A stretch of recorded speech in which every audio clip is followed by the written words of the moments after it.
नमस्कार, pink city 360 देख रहे हैं आप। आपके साथ मैं हूं सुरभि तिवारी और अब बुलेटिन की शुरुआत बड़ी खबर के साथ करेंगे। तो इस वक्त की बड़ी जानकारी आपको जयपुर से जुड़ी हुई दे देते हैं। दरअसल यह खबर सामने आई है जहां पर ऑनलाइन गेमिंग में लाखों रुपए गंवाने का मामला सामने आया है। 98 लाख रुपए की वसूली के लिए घर तक पहुंच गए गेमिंग के गुर्गे।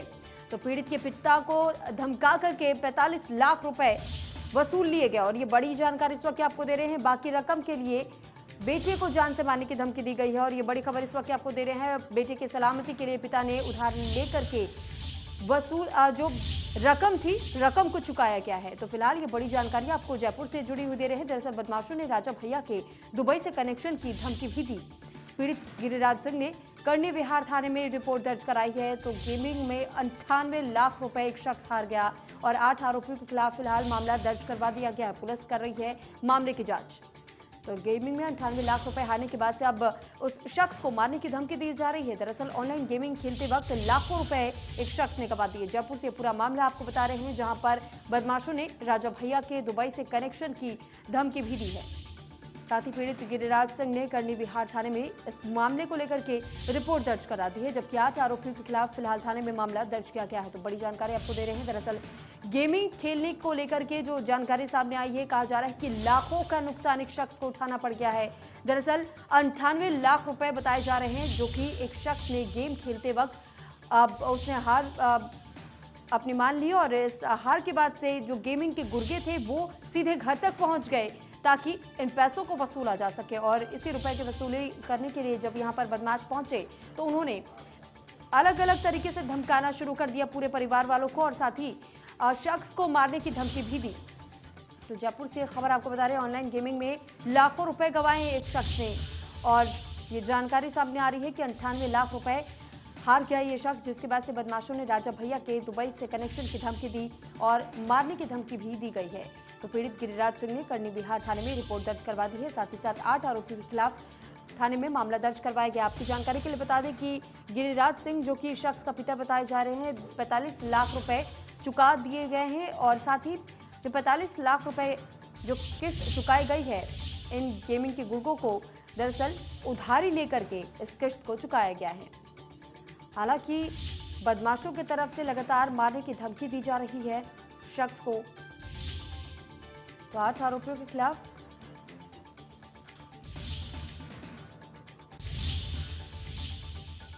तो वहीं शिक्षा मंत्री बीडी कल्ला जयपुर के दूदू दौरे पर रहे और इस दौरान मंत्री कल्ला ने सालेगांव में चल रही भगवत कथा के समापन कार्यक्रम में हिस्सा लिया। इसके साथ ही मंत्री कल्ला ने प्रशासन गांव के संग अभियान की रिव्यू बैठक का जायजा भी लिया और शिक्षा मंत्री ने कहा है कि अधिकारियों को पूरी निष्ठा और लगन से कार्य करने के निर्देश जारी किए गए।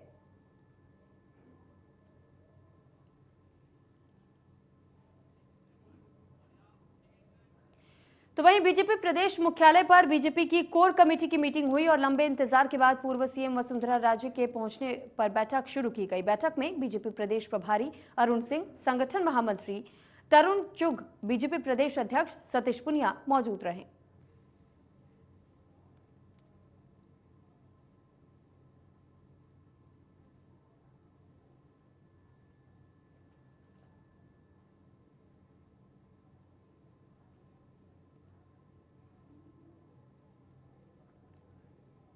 तो जयपुर से खबर आपको बता रहे जहां पर बीजेपी प्रदेश प्रभारी अरुण सिंह ने मीटिंग बुलाई थी और इस मीटिंग में वसुंधरा राजे भी पहुंची हुई थी। बीजेपी की कोर कमेटी की मीटिंग बताई जा रही है जिसमें कि कई मुद्दों को लेकर के बातचीत हुई और प्रदेश प्रभारी की ये मीटिंग रही थी जिसमें कि अध्यक्ष सतीश पुनिया भी मौजूद रहे। तो बीजेपी प्रदेश अध्यक्ष सतीश पुनिया की मौजूदगी भी दर्ज की गई। साथ ही साथ पूर्व सीएम वसुंधरा राजे भी इस मीटिंग के दौरान पर नजर आई और इस मीटिंग में कई मुद्दों को लेकर के चर्चा की गई। ये जानकारी के लिए आपको बता दें कि बीजेपी प्रदेश प्रभारी अरुण सिंह ने मीटिंग बुलाई थी और इसी मीटिंग के तहत जहां प्रदेश अध्यक्ष सतीश पुनिया यहां पहुंचे तो वहीं पूर्व सीएम वसुंधरा राजे भी इस मीटिंग के लिए पहुंची हुई थी। तो आपको तस्वीरें भी उस दौरान की दिखा रहे जिस दौरान वसुंधरा राजे इस मीटिंग के लिए पहुंची हुई थी और इस मीटिंग में कई मुद्दों पर चर्चा की गई है। तो बीजेपी प्रदेश प्रभारी अरुण सिंह ने मीटिंग बुलाई थी और इसी मीटिंग के लिए यहाँ बीजेपी के कोर कमेटी की जो मीटिंग रही थी इसमें वसुंधरा राजे भी मौजूद रही, साथ ही सतीश पुनिया भी मौजूद रहे।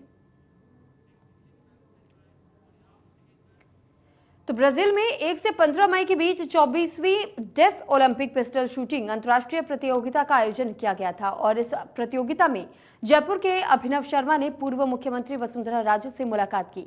बता दें कि अभिनव ने ब्राजील में हुए डेफ ओलंपिक में गोल्ड मेडल जीत करके मरुधरा का मान बढ़ाया था। तो तस्वीरें भी उस दौरान की दिखा रहे हैं आपको, जिस दौरान पूर्व सीएम वसुंधरा राजे से मुलाकात करने के लिए गोल्ड मेडलिस्ट अभिनव शर्मा पहुंचे हुए थे और उनके गले में आप गोल्ड मेडल भी देख सकते हैं, जिस गोल्ड मेडल को उन्होंने जीता है। दरअसल ओलंपिक में गोल्ड मेडल जीता है अभिनव शर्मा ने। और आपकी जानकारी के लिए बता दें कि डेफ ओलंपिक का आयोजन ब्राजील में किया गया था और इसी ओलंपिक गेम्स के तहत में ये गोल्ड मेडल से नवाजा गया और साथ ही उन्होंने वसुंधरा राजे से मुलाकात भी की। तो जयपुर के कुंजा में कांग्रेस ने 75वीं गौरव यात्रा निकाली है और कांग्रेस प्रदेश सचिव प्रशांत सहदेव शर्मा ने बताया कि यात्रा का यहां भव्य स्वागत किया गया। साथ ही कहा कि ये गौरव का पल है, इसको युवा वर्ग में जन जागृत करने के लिए इस गौरव यात्रा का आयोजन किया गया है। कुक्स में रात में सांस्कृतिक कार्यक्रमों का भी आयोजन किया गया।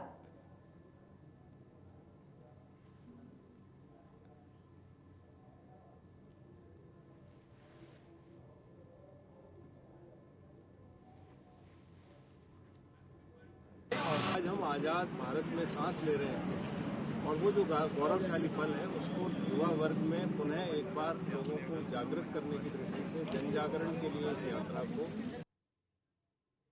जयपुर के झोटवाड़ा इलाके में दिवाकर पब्लिक सेकेंडरी स्कूल से 14 मई को कांस्टेबल भर्ती परीक्षा की दूसरी पारी का पेपर लीक होने का मामला सामने आया था।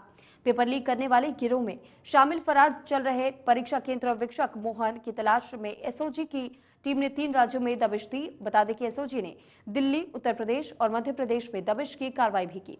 बता दें कि एग्जाम से 2 घंटे पहले प्रश्न पत्र स्ट्रांग रूम से बाहर निकाला गया और उसकी फोटो क्लिक करने के बाद भेजी गई थी।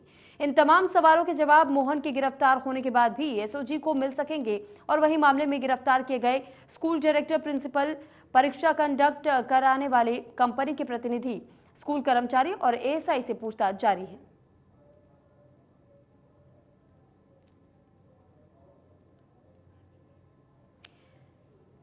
तो जयपुर से खबर आपको बता रहे, जहां पर परीक्षा केंद्र वीक्षक मोहन की तलाश शुरू कर दी गई है। दरअसल कांस्टेबल भर्ती मामले को लेकर के ये जानकारी सामने आई थी कि मोबाइल से पेपर की फोटो खींची गई थी और पेपर आउट करने की कोशिश की गई, जिसके बाद से अब संगठित गिरोह को भी भेजा गया था और इसी मामले को लेकर के फिलहाल मोहन की गिरफ्तारी के बाद से कई और खुलासे हो सकते हैं, इस बात की उम्मीद जताई जा रही है। दरअसल दिल्ली, यूपी और एमपी में एसओजी ने छापेमारी की और साथ ही साथ यहाँ पर तलाश की जा रही है उन लोगों की जिन लोगों के तार इस कांस्टेबल भर्ती पेपर लीक से जुड़े हुए हो सकते हैं, क्योंकि पेपर आउट करने की कोशिश जिस तरीके से की गई फोटो खींचने के माध्यम से, और 3 राज्यों में फिलहाल एसओजी की टीमों को भेजा गया है ताकि जल्द से जल्द इस शख्स का पता लगाया जा सके। हालांकि अभी तक इस पूरे मामले को लेकर के प्रिंसिपल की गिरफ्तारी हो चुकी है, साथ ही साथ जो संयोजक थे यहाँ पर और साथ ही कई ऐसे अधिकारी भी बताए जा रहे थे जो कि पेपर लीक मामले में जुड़े हुए हो सकते हैं और साथ इनके कनेक्शंस भी हो सकते हैं, जिसको लेकर के कई लोगों से अभी पूछताछ चल रही है। तो मोहन के मोबाइल में फोटो खींची गई थी और उसके बाद से संगठित गिरोह को पेपर भेजने की कोशिश की जा रही थी। हालांकि एसओजी की टीम को 3 राज्यों में भेजा जा चुका है। दिल्ली, उत्तर प्रदेश और मध्य प्रदेश में एसओजी ने दबिश दी और क्योंकि तीनों राज्यों में जब इन्हें भेजा गया तो ये पता लगाने की कोशिश की गई कि जो 14 मई को पेपर लीक हुआ था, इस पेपर लीक के तहत में और किन किन लोगों के तार जुड़े हुए हो सकते हैं, क्योंकि कई ऐसे नाम सामने आ रहे हैं जिस पर फिलहाल एसओजी की टीम को अंदेशा है कि ये लोग ऐसे हैं जिनकी तरफ से पेपर आउट किया गया था और इसी आधार पर अब आगे की कार्रवाई भी की जा रही है। तो वहीं पुलिस कांस्टेबल भर्ती परीक्षा में पेपर लीक मामले में राज्यसभा सांसद किरोड़ीलाल मीणा ने गंभीर आरोप लगाए हैं। सांसद मीणा ने कहा है कि पुलिस कांस्टेबल भर्ती परीक्षा को करवाने की जिम्मेदारी टीसीएस कंपनी को दी गई थी। उन्होंने कहा कि टीसीएस कंपनी पर पहले से ही धांधली के आरोप लग चुके हैं और मामले की जांच अभी तक सीबीआई और एसओजी कर रही है। सांसद मीणा ने कहा कि टीसीएस कंपनी केवल ऑनलाइन परीक्षा करवा सकती है। उन्होंने कहा कि इस पेपर लीक मामले में कई बड़े लोगों के हाथ, जिसका खुलासा जल्द किया जाएगा। की परीक्षा होगी, इसकी जिम्मेदारी भी टीसीएस को दी गई है। इसलिए मेरी सरकार से मांग है, जिस पे इतने राडार हैं, एसओजी के राडार पर है, सीबीआई के राडार पर है और अब इसको राजस्थान पुलिस भर्ती परीक्षा में पकड़ा गया है, इस कंपनी की अनियमितता के कारण ऐसी फर्म से परीक्षा पेपर रीट का नहीं कराया जाए, ये मेरा मुख्यमंत्री जी से। तो जयपुर में बीते 4 सालों से प्रदेश के लाखों शिक्षक तबादले की मांग को लेकर के आंदोलन की राह पर नजर आए हैं। कांग्रेस सरकार के 3 साल पूरे होने पर सीएम अशोक गहलोत ने तीसरी श्रेणी के शिक्षकों को तबादले की सौगात देते हुए 8 अगस्त से 25 अगस्त तक तबादला आवेदन लिए, लेकिन करीब 9 महीने बीत जाने के बाद भी इन शिक्षकों की तबादला सूची जारी नहीं की गई। इस वजह से टीचर्स ने बड़ी संख्या में शहीद स्मारक पर अनिश्चितकालीन धरना शुरू कर दिया है और साथ ही चेतावनी देते हुए सीएमआर तक के घेराव की चेतावनी भी दी गई है। और अभी तो है ना, तमाम पदाधिकारी जो पधारे हैं संघर्ष के कड़ी में, बैठिए आप। अभी आते ही ये पूरा मामला आपको जयपुर से बता रहे, जहां पर टीचर्स में फिलहाल आक्रोश बढ़ता हुआ नजर आ रहा है। दरअसल ये बताया जा रहा है कि शहीद स्मारक पर अनिश्चितकालीन तक धरने का ऐलान टीचर्स की तरफ से कर दिया गया है। ये कहा जा रहा है कि अध्यापकों की तरफ से इस बात की जानकारी पहले भी दी गई थी कि जो तबादला सूची जारी करनी थी 9 महीने पहले, लेकिन 9 महीनों का समय बीत चुका है, लेकिन अभी तक तबादला सूची जारी नहीं की गई है और इसी को लेकर के आक्रोशित नजर आ रहे हैं तमाम टीचर्स। और इसी वजह से ये आक्रोश टीचर्स के बीच जब बढ़ता चला जा रहा है तो टीचर्स ने फैसला किया कि जो शहीद स्मारक है, शहीद स्मारक पर अनिश्चितकालीन तक धरना दिया जाएगा जब तक कि उनकी मांगों को नहीं मान लिया जाता और तबादला सूची जारी नहीं हो जाती है, क्योंकि 9 महीने का लंबा समय बीत चुका है और टीचर्स इसी इंतजार में बैठे हुए हैं कि कब ये सूची आएगी और उन्हें तबादले को लेकर के जानकारी मिलेगी। हालांकि अभी तक 9 महीने का समय बीत गया है, लेकिन अभी तक इस बात की कोई जानकारी नहीं है कि तबादला सूची कब तक जारी की जाएगी।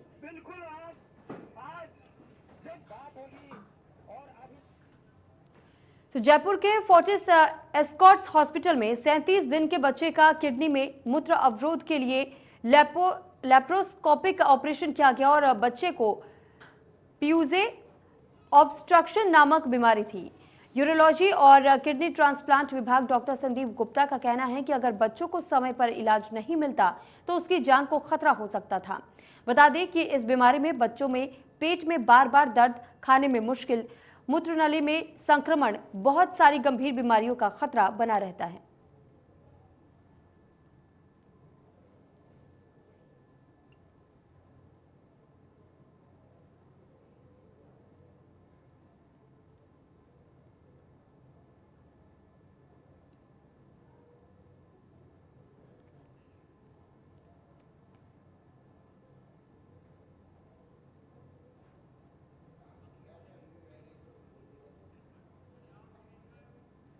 और इस बीच एक बड़ी खबर आपको बता देते हैं जयपुर से खबर, जहां पर बाल सुधार गृह में नाबालिग की हत्या को अंजाम दिया गया। पाइप से ताबड़तोड़ वार किए गए और साथ ही ताबड़तोड़ वार करने के साथ बच्चे को मौत के घाट उतार दिया गया। शरीर पर अभी तक कुल 6 से ज्यादा चोट के निशान मिल चुके हैं, जबकि देर रात बाल सुधार गृह में ये झड़प देखने को मिली थी। 2 जनों ने मृतक बंटी उर्फ सोनू पर हमला किया था। आपसी रंजिश के चलते नाबालिग की हत्या को अंजाम दिया गया है। दरअसल मारपीट के बाद से इस बच्चे को मौत के घाट उतारा गया और मृतक के खिलाफ फिलहाल लूटपाट सहित 8 मामले दर्ज किए गए हैं। तो बाल सुधार गृह में नाबालिग की हत्या को अंजाम दिया गया है। पाइप से मार करके बच्चे को मौत के घाट उतारा गया है। तो मामले में फिलहाल जांच कर रही है पुलिस और साथ ही पुलिस का ये कहना है कि कई लोगों से पूछताछ भी जारी है। तो आपसी रंजिश के चलते मृतक को निशाना बनाया गया था और 8 मामले अभी तक कुल दर्ज किए जा चुके हैं, जबकि ट्रांसपोर्ट नगर पुलिस मौके पर पहुंची और उसके बाद से जब जानकारी हासिल करने की कोशिश की गई तो जयपुर सिटी एफएसएल की टीम भी मौके पर उस दौरान मौजूद रही। भारतीय जैविक किसान उत्पादक के प्रतिनिधि मंडल ने राज्यपाल कलराज मिश्र से जयपुर में मुलाकात की और इस दौरान भारतीय जैविक किसान उत्पादक के प्रतिनिधि मंडल ने राज्यपाल मिश्र से राजस्थान को जैविक प्रदेश बनाने की मांग की है। इस दौरान प्रतिनिधि मंडल ने राज्यपाल को ज्ञापन देकर भी ज्ञापन दिया है और वहीं संगठन के उपाध्यक्ष ने कहा कि राजस्थान में देश का 11% क्षेत्र ही कृषि योग्य भूमि है। राज्य में 50% सकल सिंचित क्षेत्र है और जबकि 30% शुद्ध सिंचित क्षेत्र है। ऐसे में प्रदेश में जैविक खेती को बढ़ावा देने के लिए प्रयास किए जा रहे हैं, जो कि प्रदेश के लिए फायदेमंद साबित होगा। संघ की ओर से आज हमने राजस्थान राज्य के महामहिम राज्यपाल महोदय के सामने एक प्रस्तुतिकरण अपना दिया है, जिसमें हमने जो मांग की है कि राजस्थान राज्य को संपूर्ण रूप से जैविक राज्य घोषित कराने में हमारी मदद करें। इस विषय को लेकर के हमने एक प्रतिवेदन जो कि 8 पन्नों का है वो हमने उनको सौंपा। खबर जयपुर के दूदू से है, जहां पर रसीली मीरापुर के ग्रामीणों ने रसीली मौजमाबाद सड़क मार्ग को अवरुद्ध कर दिया है। ग्रामीणों का आरोप है कि गंदे पानी की निकासी अवरुद्ध होने की वजह से लोगों को काफी परेशानियों का सामना करना पड़ रहा है। ग्रामीणों ने बताया है कि मामले को लेकर के कई बार लिखित में इस बात की जानकारी भी दी गई है, लेकिन अभी तक समस्या से किसी तरीके से ग्रामीणों को निजात नहीं मिला है।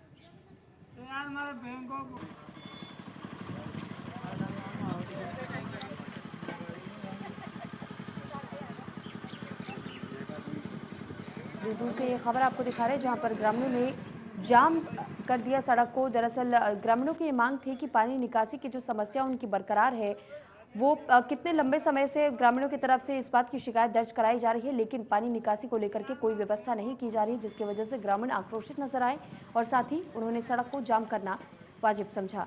तो ग्रामीणों ने सड़क को किस कदर जाम किया, आप तस्वीरों में देख सकते हैं। और वहीं जयपुर के विवेक विहार में वृद्ध दंपति की संदिग्ध मौत का मामला सामने आया है। दरअसल आपको बता दें कि पड़ोसियों को जब बुजुर्ग दंपति के घर से दुर्गंध आनी शुरू हुई तो इसकी सूचना पुलिस को दी गई। सूचना पर पुलिस मौके पर पहुंची और घटनास्थल पर एफएसएल की टीम को बुलाया गया। साथ ही बुजुर्ग दंपति घर में अकेले रहा करते थे, इस बात की जानकारी पुलिस तक पहुंचाई गई। फिलहाल पुलिस टीम ने शव को कब्जे में लेकर के पोस्टमार्टम के लिए भेज दिया है और मामले की जाँच शुरू कर दी गई है।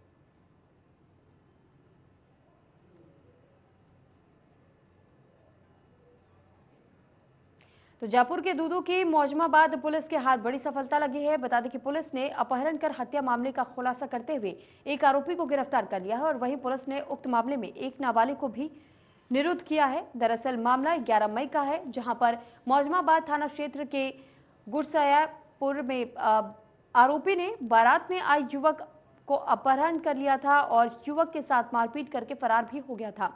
फिलहाल पुलिस मामले को लेकर के आरोपी से पूछताछ कर रही है।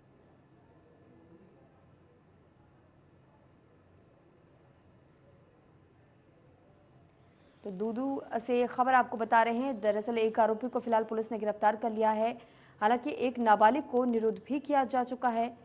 और इस पूरे मामले को लेकर के जो जानकारी पुलिस की तरफ से सामने आई है, कहा जा रहा है कि पहले एक शख्स को अगवा किया गया और उसके बाद हत्या और अपहरण जैसी घटना का खुलासा हुआ।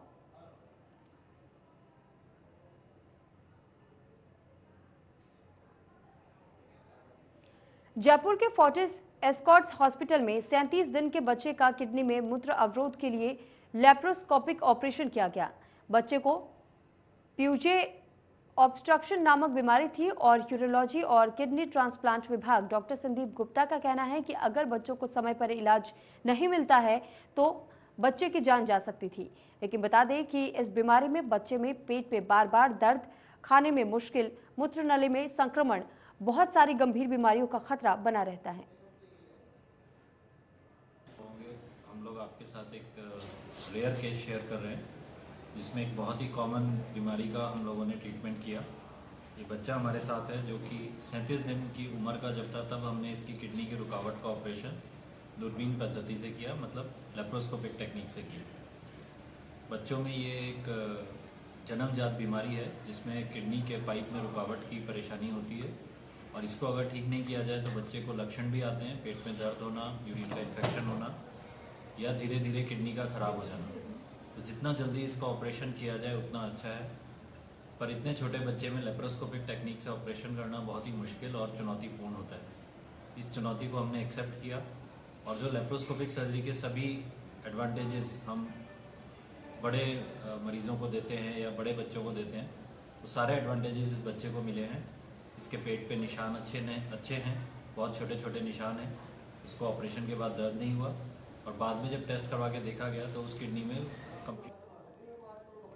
और इस बीच एक बड़ी खबर सामने आ रही है, तो इस वक्त की बड़ी जानकारी आपको दे देते हैं। बीजेपी की कोर कमेटी की जो बैठक चल रही थी वो अब समाप्त हो चुकी है। बीजेपी की कोर कमेटी की बैठक खत्म हो गई है। ये बड़ी जानकारी इस वक्त आपको दे रहे हैं। प्रदेश बीजेपी प्रभारी अरुण सिंह ने बैठक ली थी और इस बैठक में पूर्व सीएम वसुंधरा राजे भी मौजूद रही थी और पार्टी को मजबूत करने को लेकर के चर्चा की गई थी। तो प्रदेश अध्यक्ष सतीश पुनिया भी इस बैठक में शामिल हुए थे। तो बड़ी जानकारी इस वक्त आपको दे रहे, पूर्व सीएम वसुंधरा राजे भी इस बैठक का हिस्सा रही थी और फिलहाल ये जानकारी आपको दे दें कि बीजेपी की कोर कमेटी की बैठक अब खत्म हो चुकी है। तस्वीरें भी आपको दिखा रहे हैं जिस दौरान कोर कमेटी की बैठक खत्म हुई, तमाम नेता यहां से निकलते हुए नजर आए। तो पार्टी को मजबूत करने को लेकर के चर्चा की गई है कि पार्टी को किस तरीके से और मजबूती के साथ राज्य में खड़ा किया जा सकता है। प्रदेश अध्यक्ष सतीश पूनिया भी इस दौरान इस बैठक का हिस्सा रहे थे, साथ ही पूर्व सीएम वसुंधरा राजे भी मौजूद रही थी। तो आपको तस्वीरें भी दिखा रहे हैं और ये जानकारी आपको दे दें कि बीजेपी की कोर कमेटी की बैठक जो काफी देर से चल रही थी, फिलहाल खत्म हो चुकी है। तो प्रदेश बीजेपी प्रभारी अरुण सिंह ने बैठक ली थी और इस बैठक में कोशिश यही की गई कि पार्टी को किस तरीके से मजबूत किया जा सकता है, इसको लेकर के चर्चा की गई। प्रदेश अध्यक्ष सतीश पूनिया भी इस दौरान इस बैठक का हिस्सा रहे थे, साथ ही साथ पूर्व सीएम वसुंधरा राजे भी इस दौरान मौजूद रही थी। तो बड़ी खबर आपको बता रहे हैं, कोर कमेटी की बैठक जो बीजेपी की तरफ से बुलाई गई थी वो फिलहाल अब समाप्त हो चुकी है और तमाम नेता जब कोर कमेटी की बैठक खत्म हुई वहां से निकलते हुए नजर आए और उस दौरान की तस्वीर भी हम आपको दिखा रहे हैं। तो कोर कमेटी की जो बैठक बुलाई गई थी फिलहाल वो समाप्त हो चुकी है। साथ ही पार्टी को मजबूत करने के लिए ये बैठक बुलाई गई थी। इस बैठक में कई मुद्दों को लेकर के चर्चा की गई। इस पर अधिक जानकारी के साथ संवाददाता अक्षय जायसवाल हमारे साथ फोन लाइन पर जुड़ चुके हैं। आपसे जानकारी चाहेंगे अक्षय कि ये जो कोर कमेटी की बैठक चली थी, आखिर इस बैठक में किन किन मुद्दों पर चर्चा की गई? जी देखिए, भाजपा की कोर कमेटी की बैठक अभी कुछ ही देर पहले समाप्त हुई है, जिसमें तमाम नेता जो कोर कमेटी के सदस्य थे वो मौजूद रहे थे। हालांकि पूर्व मुख्यमंत्री वसुंधरा राजे इस बैठक में 40 मिनट देरी से पहुंची थी। वहीं आपको बता दें, अभी सतीश पूनिया ने मीडिया से रूबरू होते हुए कहा कि 2024 में कमल का फूल खिलता हुआ नजर आएगा। जिस तरीके से कांग्रेस के नेता पार्टी को छोड़ के जा रहे हैं तो कांग्रेस में विग्रह शुरू हो चुका है। वहीं जेपी कल 3 दिवसीय दौरे पर जयपुर आ रहे हैं, इसकी तैयारी को लेकर ये बैठक हुई थी। भव्य स्वागत किया जाएगा जेपी नड्डा का एयरपोर्ट से लेकर जयपुर दिल्ली रोड स्थित होटल तक। तो पूरी तैयारियों के साथ में प्रदेश भाजपा यहाँ पर तैयार है। अलग अलग जो मोर्चे हैं उनको यहाँ पर जिम्मेदारी दे दी गई है। तो मान सकते हैं कि एक बड़ा स्वागत जेपी नड्डा का जयपुर में कल होने वाला है। जी चलिए ठीक अक्षय, बहुत धन्यवाद आपका तमाम जानकारी हम तक पहुंचाने के लिए। तो बीजेपी की कोर कमेटी की बैठक खत्म हो चुकी है। साथ ही साथ इस बैठक को लेकर के आपको जानकारी दे दे, ये बताया जा रहा है कि पार्टी को मजबूत करने की कोशिश एक बार फिर से की जा रही है और कल यहाँ बीजेपी के अध्यक्ष जेपी नड्डा भी पहुंचने वाले हैं और जिसकी तैयारियों को लेकर भी चर्चा की गई।